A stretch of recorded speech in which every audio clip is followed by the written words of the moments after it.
Alright, may reaction lang tayo tungkol doon sa nababanggit ni Senator Jingo Estrada.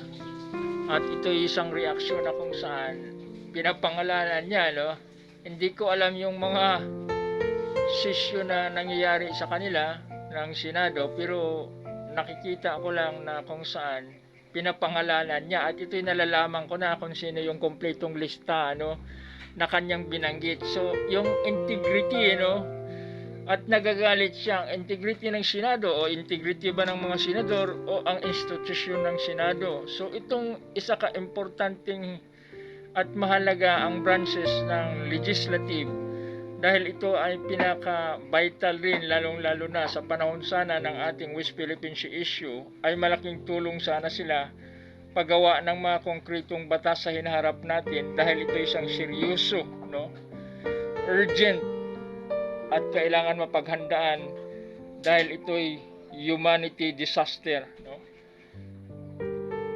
At ang pinangalanan niya ay unang-una sa 8 o siyam, no?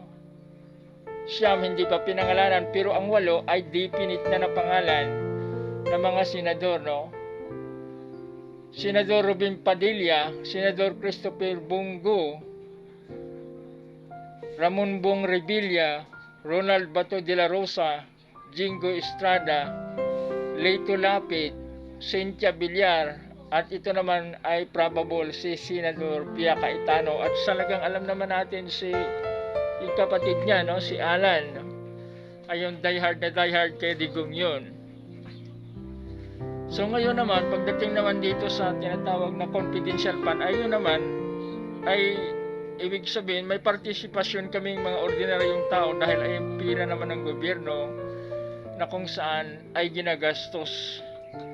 At nawa maganda naman ang pagkagastos, ang kapuntahan ng 125 million na confidential fund, no? At ang mas maganda nga doon, at yung pang 500 confidential at intelligence fund na mapunta doon sa tamang ahensya, lalong-lalo na sa Coast Guard as Navy, na kung saan ang ating West Philippine Sea ay naharap sa pinaka-crucial, no, at necessary, vital, no, at ito'y talagang mapaghandaan, at seryoso talaga ito, at hindi ito biro-biro, dahil doon sa nakatriangulo na pangyayari, at ito yung nakaambang sa atin sa West Philippine Sea. Ito yung pinaka matindi, no, pagka nakontrol na ang isla na ito, at saka na tayo mahihirapan pagka na-establish, fully established na nila ang kanilang plano. At ang ating mga senador ay hindi kumikilos at pinabayaan nila to.